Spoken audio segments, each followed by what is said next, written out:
Buzzing with the Boys podcast. And today's episode, I'm here with my co-star and co-guest, or whatever you want to say, from Suki's Creek.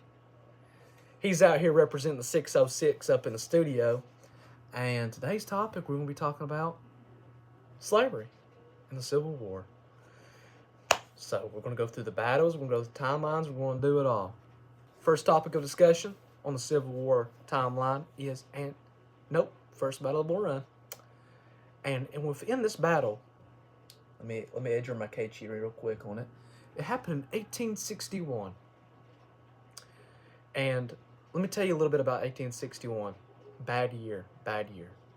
First of all the diseases, lack of technology, lack of medicine. We're going to pull up a clip of Miss America in 1861. Wow.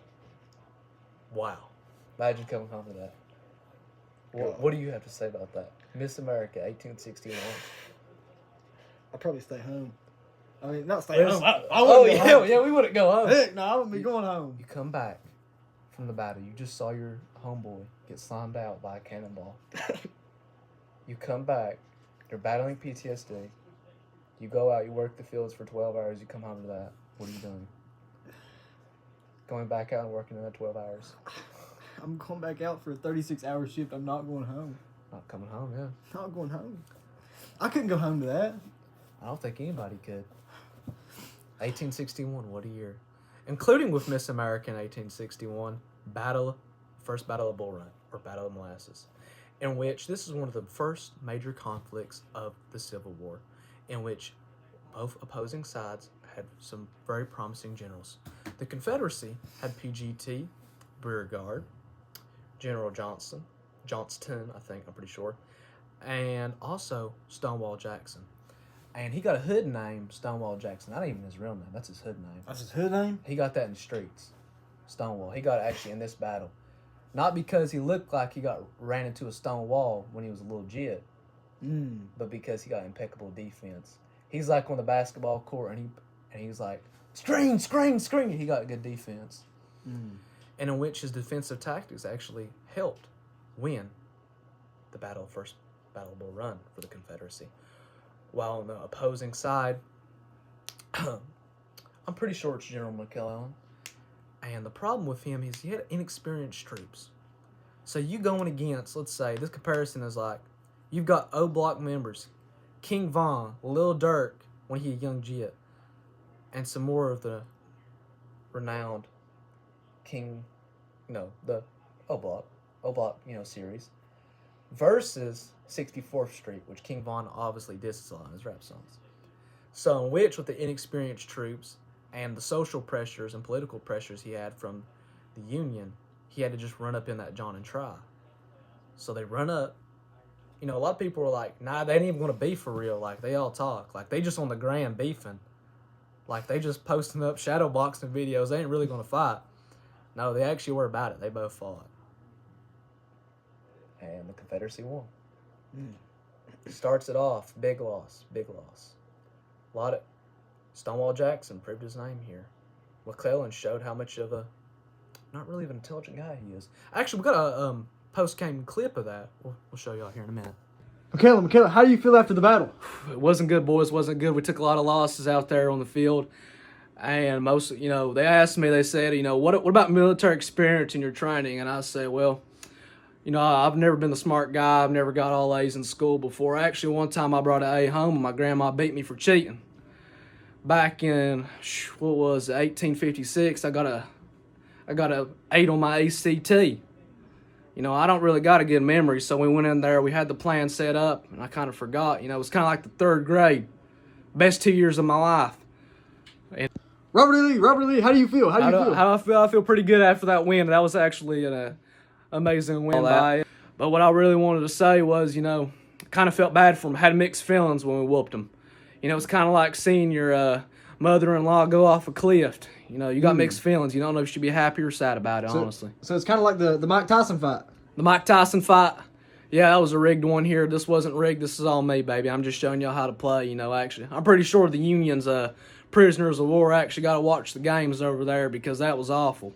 Wait, so who are you calling out next, Robert E. Lee? I'm calling out to all the generals, son. I mean, we just played impeccable defense. I mean, I had the whole team on my back. What more can I say? If they want the smoke, let's bring it, boys. So what would you say to him in the octagon? In the octagon, you ain't ready for it, son. Big Lee on top, white boy of the year right here. Heck yeah, brother. He was a world-renowned man. Wow. For 1861, that was pretty good camera quality. That was. That was some crazy disses. I didn't know they were like that and turned up back then. I didn't. Second important battle of the Civil War was the Battle of Antietam, known as the bloodiest day in the Civil War history, which took place in 1862. And within this battle, let me recall here,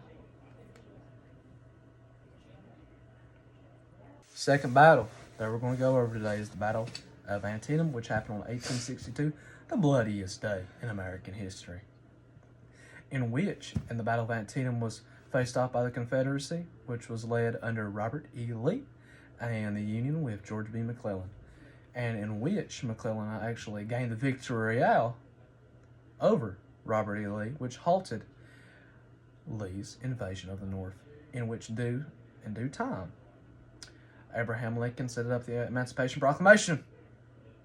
Any questions? Emancipation Proclamation. Actually, let's go over that. Basically, he said he was going to, essentially, he would free the slaves. Not even so much, that's what the war was about already, but as in that all slaves were free already under the Union, which is kind of an empty threat because the Confederacy is an autonomous country itself. It's its own country during this point. But it's kind of odd because Lincoln's saying, hey, we're going to win, twin. He did say that. That is aura. And actually, we have some post-game interviews as well, as we did with First Battle Bull Run, and we'll show you that. Mr. Lee, sir, how do you feel about the loss of the Battle of Antietam? How do you feel, sir? Well, my wife didn't go to church with me on Sunday because she said she don't go out with losers. Sir, how does it feel to be absolutely got whooped by McClellan? He was dissing you in the comments. How do you feel? We'll get our get back. I mean, there's always a rematch. He posted on the gram, said smoking the Robert E. Lee pack. How do you feel? We'll get him back. He don't even know. I'm going to slime him out right now. Mr. McClellan, how you feel after that victory? All I got to say, boys, we know we did good out there on the field. My men were superior than his. I guess he ain't all that after all. We smoking on the Robert E. Lee pack, first of all. You know he's posting on the gram about you, right? Posting on the gram, what's he saying? He said that was not fair. That wasn't fair. Well, you got to get that lick back, first of all. I was actually mentored by King Vaughn. He was actually surprised by our sharpshooters. He said he's gonna slime you out. Slime me out? Twin, I'm ready. Where you at? Lee? Vroom, vroom, Swiss cheese, yo. Vroom, vroom. He don't know what's coming, does he? He don't know what's coming, bro. We got the Blicks on station. Come on, where we at? We active. Where the party at tonight? Where the party at? My place. Ooh, let's get. All right, on to our next topic.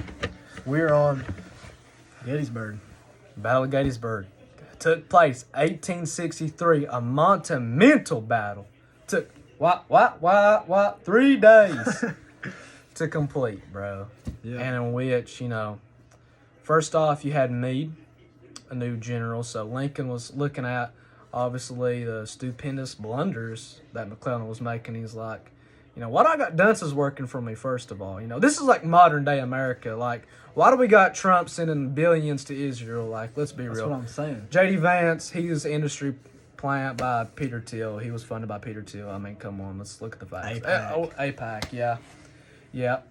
All right, back on topic. Sorry, guys. We get a little off track sometimes. But the Battle of Gettysburg was monumental because it took heavy Confederate losses during this time. With Meade's positioning on top of the hill in his defense, with, Lee is an aggressive pusher, dude. Like, I mean, I'm telling you, he's like that teammate you got on video games where you're like, don't push. And he's just swinging him. He's going at it. So Lee, he has that aggressive charge. Pickett's charge. And they're basically essentially thought, let's go up in the middle and we're just going to take over this. Not a good idea. Pickett's charge failed badly.